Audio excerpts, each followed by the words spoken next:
Chief of Defence Staff General Bipin Rawat has warned India's adversaries to not indulge in any misadventure as far as the Northeast is concerned. While delivering the keynote address during the first Ravikant Singh Memorial Lecture Series at the Assam Administrative Staff College on the topic Assam at Crossroads Geopolitical Events in its neighbourhood impacting Northeast India last evening, General Rawat said that while the Siliguri corridor continues to remain vulnerable, any attempt to disrupt communication to the region will be dealt with sternly. The area, which is part of the eastern Himalayas, shares its borders with 5 nations, namely Bangladesh, Bhutan, Nepal, Tibet Autonomous Region of China and Myanmar, and is connected to mainland India by a narrow piece of land which we often call as the Siliguri corridor or the chicken's neck. This vulnerable neck will remain a cause for concern. We must always ensure that any attempt to disrupt connectivity of northeast states with the rest of India is nipped in the bud through a collective approach to ensure the unity and integrity of our nation. And General Rawat also stated that in the wake of the current situation in neighbouring Myanmar, it is important to monitor things closely. General Rawat also expressed concern over the presence of Rohingyas in Bangladesh. At the border, the emerging situation in Myanmar needs to be monitored closely in the wake of recent developments. The BRI initiative of China to build road, rail and energy corridor in Myanmar and movement of insurgents of the Arakan army on the western border of Myanmar. Another emerging area of concern is the continued presence of Rohingya refugees in Bangladesh, which could be exploited by radical Islamic groups to foment trouble and undermine peace and security in this region. And the Chief of Defence Staff, meanwhile, also stated that Assam has the potential to become the hub of Southeast Asia. He added that Assam is also key to India's Act East policy. Assam, along with the other Northeast region, holds immense geopolitical potential as a gateway to East and Southeast Asia. It not only provides an opportunity to consolidate India's relation with the near Southeast Asian countries, but it also holds immense potential for trade expansion and regional development for the northeast of India within the framework of BIMSTEC, Mekong Ganga project and other initiatives. India's northeast region, and in particular Assam, is indeed the land of immense opportunities and has the potential to be a pivot for the projection of soft power of India to the regional countries. A few key strategies which can be effectively exploited could include developing the multimodal connectivity to the high-growth ASEAN and BVN markets, with the estimated size is over $840 million.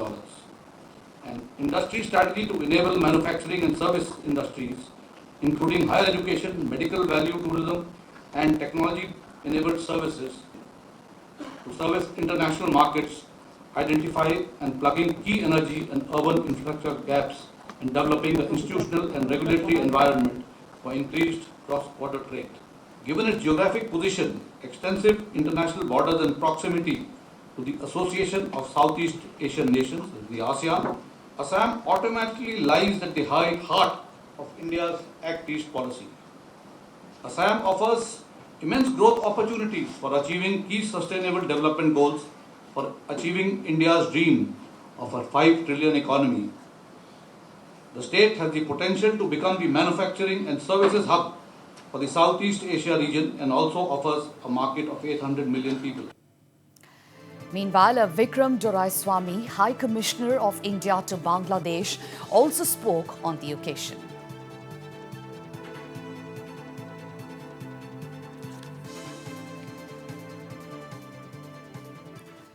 On the other hand, interacting with media persons later last evening, General Rawat reiterated that Northeast is of big strategic significance to the country and that it was important to have allies in Southeast Asia.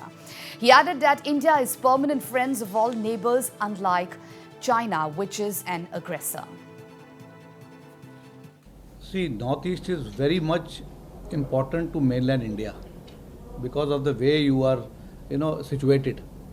I think we have to continue to foray into our neighboring countries. If you look at the way we move around, Chinese have a habit of using money power and economics to gain popularity in that country. But if you look at what our Prime Minister has given a clarion call, that we believe in Sagar, security and growth for all. I think that we have to continue to move on that mission. We should not allow this mission to go back in any way. We must make sure that we tell our neighbors that we are here as permanent friends. We are here to engage with you on equal terms. We consider all our neighbors as equal partners in the development of this region.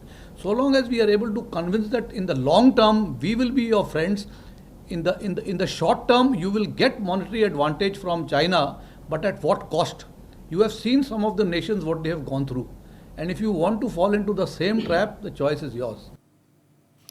And General Rawat added that India's borders are completely secure even in the Chinese frontier.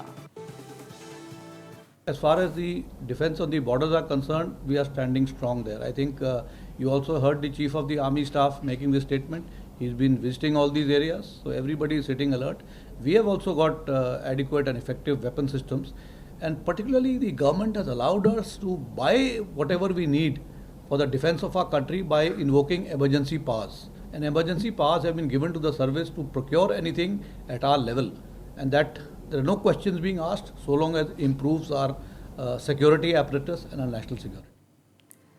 And General Rawat also spoke on the rural to urban migration in Arunachal Pradesh, stating that border area development program is in place to check issue and that the focus is to develop infrastructure. The border area development is being given an impetus. But to get border area development, what do you need?